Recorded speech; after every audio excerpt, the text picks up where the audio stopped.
सास, माँ, बहू और बेटी। नहीं नहीं, ये कहानी इन सारे के सारे रिश्तों की नहीं, बल्कि दो रिश्तों में ही सभी रिश्तों के होने की है। अरे बहू, मेरे और तेरे ससुर जी की रोटी मत बनाना, मैं बना लूंगी, दिन तक ठंडी हो जाती है। बहू जो कि एक वर्किंग लेडी थी। नहीं नहीं माँ जी, मैं अच्छे से कपड़े में लपेट देती हूँ ना, आप क्यों मेहनत करेंगी, माइक्रोवेव में गर्म कर लेना।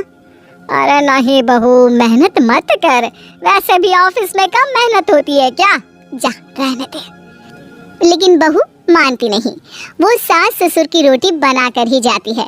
दोपहर में खाने के वक्त ससुर जी कहते हैं, अरे बहू को रोटी बनाने के लिए क्यों मना कर दिया, क्या हो गया, ठंडा ही तो खाते आए हम लोग हमेशा से। अरे वो क्या है ना, सुबह ऑफिस जाती है, घर का सारा काम करने में वक्त लग जाता है, अरे थकती है वो अलग, तो मैंने सोचा बहाने से ही थोड़ा कम काम करवाऊं। ससुर मुस्कुरा रहे होते हैं, ये तो अच्छा है, बहू को समझना जरूरी है। वक्त बीत रहा था, घर में सब खुश थे कि एक दिन, माँ जी आप शाम को थोड़ा टहलने निकला करें, घर पर रह रहकर हड्डियाँ जाम होती है, पापा को भी ले जाया करिए, मैं वक्त पर तो आ जाती हूँ। बहू ठीक 5 बजे ऑफिस से घर आ जाती है, फिर चाय नाश्ता बनाकर सास ससुर के साथ बैठती, उन लोगों को सारा दिन का हाल बताती। रात को पति घर आता है, क्या बात है बेटा, ऑफिस से आकर कभी हम लोगों के साथ भी बैठा कर। अरे माँ, दिन रात काम करके मन ही नहीं करता, अगले दिन की फिर तैयारी होती है, आप और पापा ही कमरे में आ जाओ। इससे अच्छी तो बहू है, कितना भी थकी रहे, घर आकर हम लोगों के लिए चाय नाश्ता बनाना, फिर बातें करना, बहू ना होती तो हम बुढ़ा बुढ़िया तो बैठे ही रह जाते। सास और ससुर अब बहू के कहने पर शाम की सैर पर निकलने लगते हैं। सास की कई सहेलियां बनती है तो ससुर को भी कुछ बुजुर्ग लोगों का ग्रुप मिल जाता है। कैसा रहा सहेलियों के साथ शाम का वक्त, हम लोगों ने तो भाई खूब योगा किया। अरे हम लोगों को गप्पों से फुर्सत ही नहीं होती। वैसे मिसेस मल्होत्रा आज बहू के बारे में कुछ बोल रही थी, तभी वहाँ ऑफिस से बहू आ जाती है जो जींस और टॉप में होती है। क्या बात है माँ, क्या कह रही थी आपकी सहेली आपकी बहू के लिए? सास इस बार बहू को कुछ अलग तरीके से देखती है और उल्टा सवाल ही दाग देती है। क्या कह रही थी वो हटा, ये बता तेरे ऑफिस में तो मर्द भी काम करते होंगे ना? बहू जो अब तक मजाक कर रही थी वो सीरियस हो जाती है। मर्द होंगे नहीं माँ जी, मर्द ही ज्यादा हैं, हम 5 ही लड़कियां हैं ऑफिस में। अरे तो अच्छा लगता है क्या ऐसे कपड़े पहनती हो? कल से तुम ना साड़ी पहनकर ऑफिस जाना, और हाँ शाम का नाश्ता थोड़ा जल्दी बनाया करो, नाश्ता बनाकर बाद में ही ऑफिस के कपड़े चेंज करने जाना। बहू को समझ में नहीं आता कि सास को हो क्या गया है, लेकिन वो कुछ नहीं कहती, सीधे किचन में जाकर चाय नाश्ता बनाती है और सास ससुर को दे देती है। अगले रोज बहू ऑफिस के लिए तैयार होती है तो खूब सुंदर सी साड़ी पहनती है और ऑफिस के लिए निकलने से पहले सास और ससुर के पैर छूती है और निकल जाती है। क्या बात है, आज मेधा के ऑफिस में लग रहा है कोई फंक्शन है।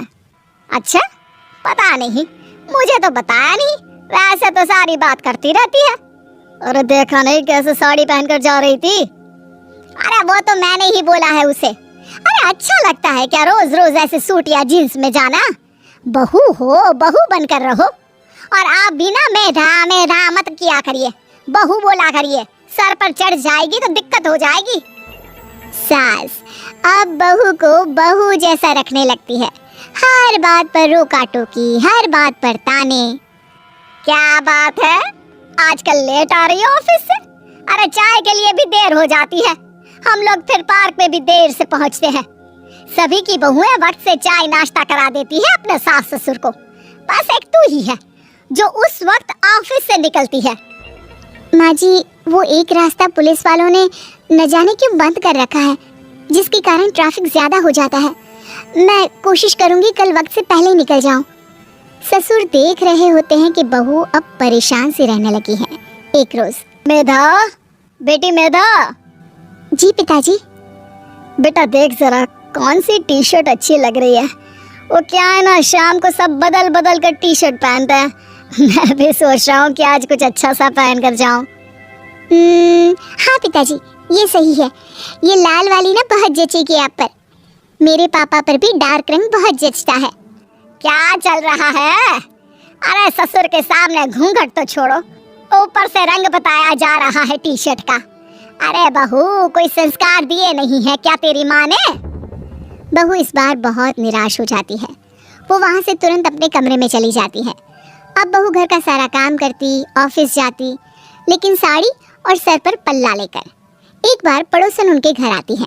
वाह सुमित्रा बहन, बहू का तो रूप ही बदल दिया। ठीक किया, बहू बहू जैसी ही अच्छी लगती है। अच्छा चलती हूँ मैं। पड़ोसन के जाने के बाद सास बड़ी अकड़ के साथ कहती है, देखा मेरा कमाल, कैसे मैंने मेधा बहू को कंट्रोल में कर लिया। अब बारी ससुर के बोलने की थी। हाँ सुमित्रा, बिल्कुल, ये काम तो किया है तुमने, लेकिन कभी सोचा क्या खो दिया? क्या खो दिया? मैंने तो कुछ नहीं खोया जी। खोया है, पहले बहू जब ऑफिस जाती तुम्हारे पैर छूकर तुम्हें गले लगाती, लेकिन अब सिर्फ पैर छूती है। हाँ जी, ये बात तो आप ठीक बोल रहे हैं।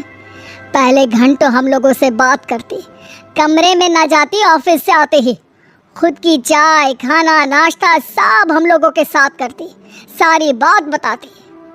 लेकिन क्या तुम्हें पता है, बहू की तबीयत खराब चल रही है, वो माँ बनने वाली है। ये बात मुझे बेटे ने बताई कि तुम्हें बता दूं। अब सास की आंख में आंसू थे। वो समझ गई थी कि लोगों के कहने में आकर उसने क्या खो दिया। शाम को बहू घर आती है तो माँ किचन में पकोड़े तल रही होती है। अरे माँ जी, आप रहने दीजिए ना, मैं आ तो रही थी। अरे नहीं, जा तू चेंज कर ले, मैं नाश्ता और चाय टेबल पर ही लगा रही हूँ मेधा। सास के मुंह से अपना नाम सुनकर बहू को बहुत अच्छा लगता है। माँ जी, कोई गलती हो गई है क्या? मेरे होते हुए आप काम करें, ये ठीक नहीं है। संस्कारी और समझदार बहू सास को माँ समझती है, लेकिन सास की बेवकूफ़ी उसे सास ही बनाकर रखती है। बहू, मुझे भी थोड़े संस्कार और समझदार बनने का मौका दे, जिससे मैं भी बहू नहीं बेटी को देखूं तुझ में। और हाँ, मेरा होने वाला पोता क्या कहेगा कि दादी ने तो मेरी माँ को बहुत परेशान किया। बहू सास को गले लगा लेती है। नहीं माँ जी, वो कहेगा कि माँ को तो दादी ने बेटी बनाकर रखा है।